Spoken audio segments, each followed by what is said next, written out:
أعوذ بالله من الشيطان الرجيم. بسم الله الرحمن الرحيم. وإذا رأيت الذين يخوضون في آياتنا فأعرض عنهم حتى يخوضوا في حديث غيره وإما ينسينك الشيطان فلا تقعد بعد الذکر مع القوم الظالمین. اور جب آپ ان کو دیکھیں کہ ہماری آیتوں پر فضول بحث کرتے ہیں تو آپ ان سے منہ موڑ جائیں یہاں تک کہ وہ اس کے علاوہ کسی اور بات میں مشغول ہو جائیں. اور اگر آپ کو شیطان بھلا دے تو یاد آنے کے بعد ایسے ظالم لوگوں کے ساتھ مت بیٹھیں. سورۃ الانعام آیا 68. یخوضون فی آیاتنا، اس سے مراد ہے اللہ تعالیٰ کی آیات کے بارے میں ناحق باتیں کرنا، باطل اقوال کو سراہنا اور ان کی طرف دعوت دینا، حق سے روگردانی کرنا اور حق پر چلنے والوں کی عیب جوئی کرنا. اللہ تعالیٰ نے اپنے رسول کو صلی اللہ علیہ وآلہ وسلم کو یہ حکم دیا ہے کہ جب وہ لوگوں کو اللہ تعالیٰ کی آیات میں عیب چینی میں مشغول دیکھیں تو ان سے اعراض کریں. ایسے لوگوں کی مجلسوں میں نہ جائیں جب تک کہ وہ کسی اور کام میں مشغول نہ ہوں. باطل میں مشغولیت کی مذمت در حقیقت حق میں غور و فکر اور بحث و تحقیق کی ترغیب ہے. اہل بدعت کی صحبت اس صحبت سے بھی کئی درجہ برتر ہے جس میں گناہوں کا اعلانیہ ارتکاب کیا جائے، خصوصاً اس شخص کے لیے جو علمی اور ذہنی اعتبار سے ناپختہ ہو. جس مجلس میں اللہ تعالیٰ کی آیات پر نکتہ چینیاں کی جاتی ہوں اس کے بارے میں کیا ہدایت دی گئی ہیں. جہاں اللہ تعالیٰ کی آیات پر نکتہ چینیاں کی جا رہی ہوں اس مجلس کے بارے میں اللہ تعالیٰ نے ہدایت دی ہے کہ وہاں سے ہٹ جاؤ.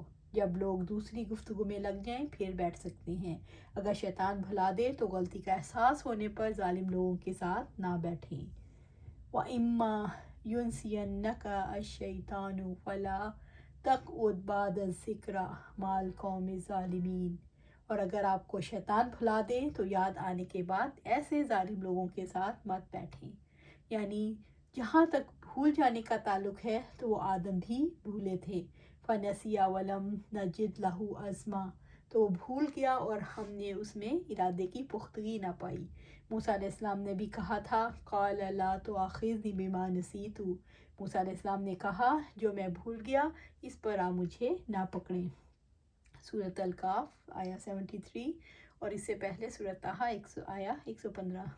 شیطان انسان کو بھلاوے میں ڈال دیتا ہے، اس لیے رب العزت نے فرمایا وَاذْكُر رَبَّكَ إِذَا نَسِیتَ، اور جب آپ بھول جائیں تو آپ اپنے رب کو یاد کریں. سورۃ الکاف آیا 24.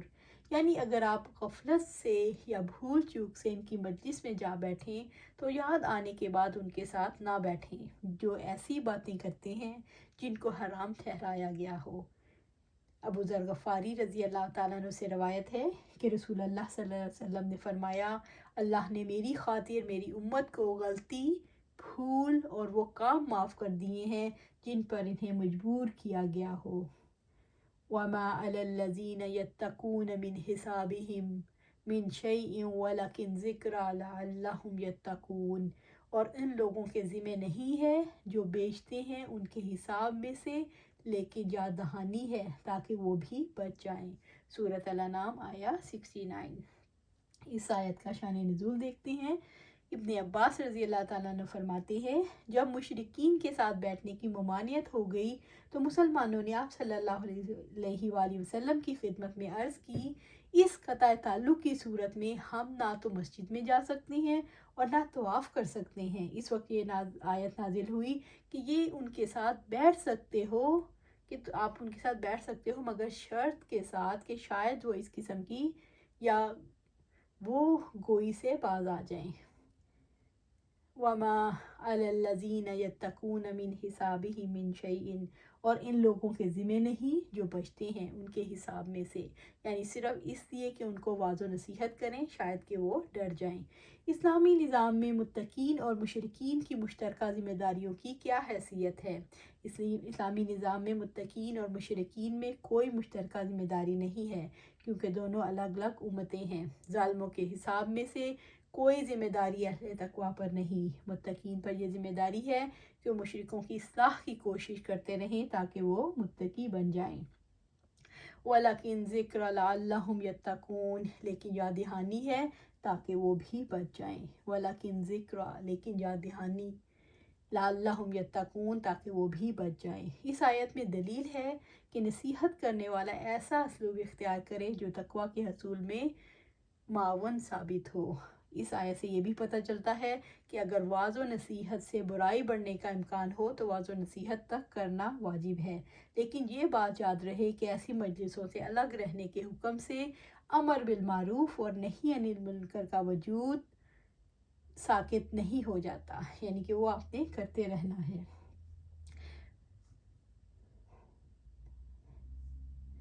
اسی طرح پھر آیا 70 ہے، وَذَرِ الَّذِينَ اتَّخَذُوا دِينَهُمْ لَعِبًا وَلَهْوًا وَغَرَّتْهُمُ الْحَيَاةُ الدُّنْيَا وَذَكِّرْ بِهِ أَن تُبْسَلَ نَفْسٌ بِمَا كَسَبَتْ لَيْسَ لَهَا مِن دُونِ اللَّهِ وَلِيٌّ وَلَا شَفِيعٌ وَإِن تَعْدِلْ كُلَّ عَدْلٍ لَا يُؤْخَذْ مِنْهَا أُولَٰئِكَ الَّذِينَ أُبْسِلُوا بِمَا كَسَبُوا لَهُمْ شَرَابٌ مِّنْ حَمِيمٍ وَعَذَابٌ علیم بما كانوا یکفرون۔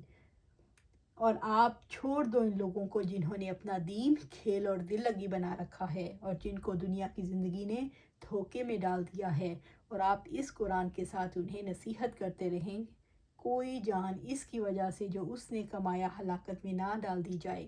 اللہ تعالیٰ کے سوا اس کے لیے کوئی دوست اور سفارشی نہ ہوگا، اور اگر وہ فدیہ دے، ہر فدیہ تو بھی اس سے نہیں لیا جائے گا۔ یہ لوگ ہیں جو اس کے بدلے ہلاکت میں ڈالے گئے جو انہوں نے کمایا۔ ان کے لیے کھولتے ہوئے پانی سے پینا ہوگا اور دردناک عذاب ہوگا اس کی وجہ سے جو وہ کفر کیا کرتے تھے۔ سورۃ الانعام آیا 70۔ وَذَرِ الَّذِينَ، اور ان کو چھوڑ دو، یعنی کافروں کو چھوڑ دو، لَعِبًا وَلَهْوًا، وہ کھیلتے ہیں حالانکہ اس سے انہیں کوئی فائدہ نہیں ہوتا، اور وہ شغل کرتے ہیں اور ان کا تماشا دین حق سے ہے جو انہیں کمال اور سعادت تک پہنچاتا ہے۔ رب العزت نے فرمایا، اِنَّا كَفَيْنَاكَ الْمُسْتَهْزِئِينَ، بلا شبہ آپ کی جانب سے ہم مذاق اڑانے والوں کے لیے کافی ہیں۔ سورۃ الحجر آیا 95۔ جو عمل اور بھاگ دوڑ غیر اللہ کے لیے ہو اور لہو لعب ہے، ایسے شخص کے بارے میں حکم ہے کہ اسے چھوڑ دیا جائے، اس سے بچا جائے، اس سے دھوکہ نہ کھایا جائے۔ اہل ایمان کو اسلامی نظام کے مذاق اڑانے والوں کے بارے میں کیا حکم دیا گیا؟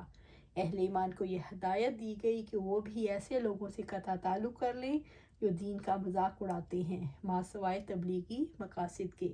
دینہم، اپنا دین، اس سے کیا مراد ہے؟ اس سے مراد ان کا دین یعنی سچا دین اسلام ہے، چاہے وہ اس پر ایمان لائیں نہ لائیں۔ جو دین اسلام کو چھوڑتا ہے وہ اپنے دین کو چھوڑتا ہے۔ لَعِبًا وَلَهْوًا، کھیل اور دل لگی، دین کا مذاق کیسے اڑایا جاتا ہے؟ جو لوگ دین کو اپنے لیے زندگی کا ضابطہ قرار دے کر اس کا صحیح مقام اسے نہیں دیتے، اسے پروقار نہیں بناتے، وہ دین کا مذاق اڑاتے ہیں۔ جو لوگ دینی موضوعات پر بات کرتے ہیں اور اسلامی احکامات کو ہلکا سمجھ کر ان کی تضحیق کرتے ہیں، وہ بھی مذاق اڑاتے ہیں۔ مثلاً جو لوگ شرم و حیا کا مذاق اڑاتے ہیں، یا جو غیبی معاملات کا مذاق اڑاتے ہیں کہ ایسی جنت سے کیا حاصل جس میں لاکھوں برس کی حوریں ہوں وغیرہ۔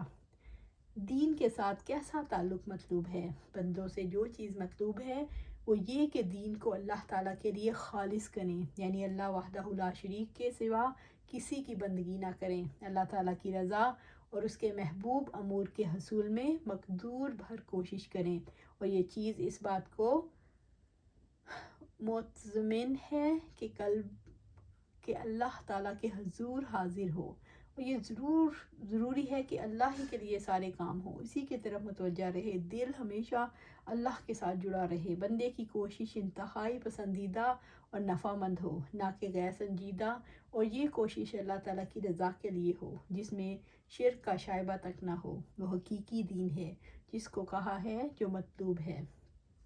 وَغَرَّتْهُمُ الْحَيَاةُ الدُّنْيَا، اور جن کو دنیا کی زندگی نے دھوکے میں ڈال دیا، وہ لوگ جن کو دنیا کی زندگی نے دھوکے میں ڈال دیا ہے وہ اس ظلم میں ہیں کہ وہ حق پر ہیں، صاحب دین اور صاحب تقوی ہیں، اور حالت یہ ہے کہ اس نے دین کو کھیل بنا رکھا ہے، اس کا قلب اللہ تعالیٰ کی معرفت سے خالی ہے، کھیل میں غرق ہے اور اس چیز میں مصروف ہو گیا جو اس کے لیے ضرر رساں ہے، تو اپنے بدن کے ساتھ کھیلتا ہے، باطل میں مشغول ہے، یہ دنیا کی زندگی کا دھوکہ ہے، بندہ خود کو متقی سمجھتا رہے اور عملاً دنیا میں غرق رہے۔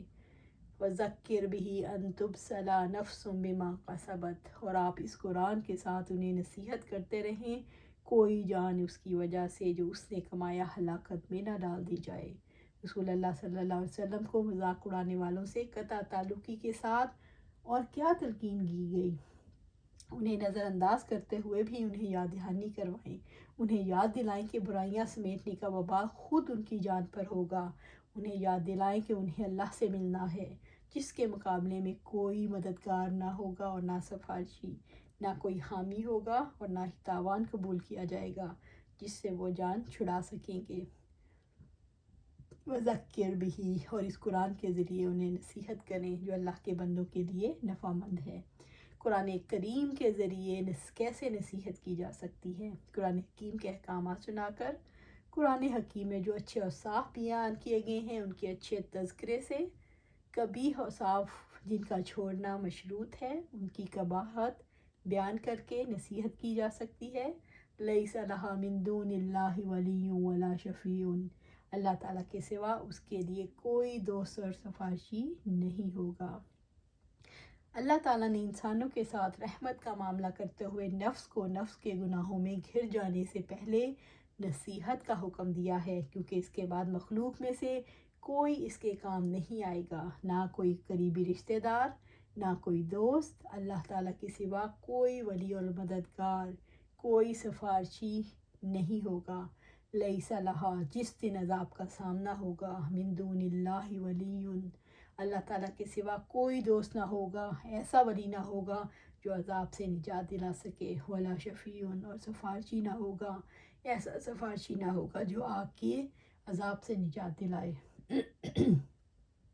وَإِن تَعْدِلْ كُلَّ عَدْلٍ لَا يُؤْخَذْ مِنْهَا، اور اگر وہ فدیہ دے ہر فدیہ تو بھی اس سے نہیں لیا جائے گا، اور اگر وہ فدیہ دے ہر فدیہ تو بھی اس سے نہیں لیا جائے گا، اگرچہ کوئی زمین بھر سونا معاوضے میں دینا چاہے اس سے نہیں لیا جائے گا اور نہ فدیہ فائدہ دے گا۔ اولئک الذین ابسلوا بما کسبوا، یہ لوگ ہیں جو اس کے بدلے ہلاکت میں ڈالے گئے جو انہوں نے کمایا۔ جو ہر بھلائی سے مایوس ہو گئے اور یہ ان کے اعمال کی وجہ سے ہے۔ لہم شراب من حمیم، ان کے لیے کھولتے ہوئے پانی سے پینا ہوگا۔ حق کا انکار کرنے کا معاوضہ کیا ہے، کیا کوسٹ دینی پڑے گی؟ من حمیم، حمیم شدید کھولتا پانی جس کو پینے کی طاقت نہ ہوگی، دردناک عذاب اور وہ آگ کا عذاب۔ انسان اللہ تعالیٰ کے یہاں کس بنیاد پر پکڑے جائیں گے؟ انسان اپنے برے اعمال کی وجہ سے اللہ کے ہاں پکڑے جائیں گے۔ وعذاب علیم بما كانوا یکفرون، اور دردناک عذاب ہوگا ان کی وجہ سے جو وہ کفر کیا کرتے تھے۔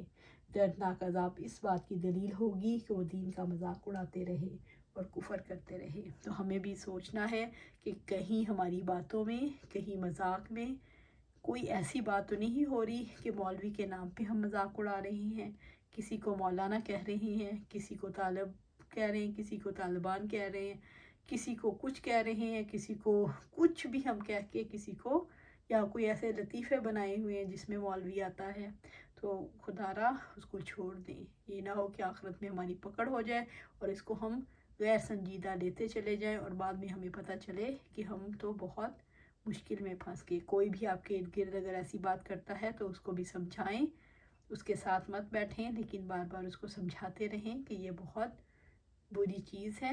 اللہ سبحانہ تعالیٰ اس سے ہمیں دور رکھے، کیونکہ اس کی سزا صرف دوزخ ہے، آگ ہے۔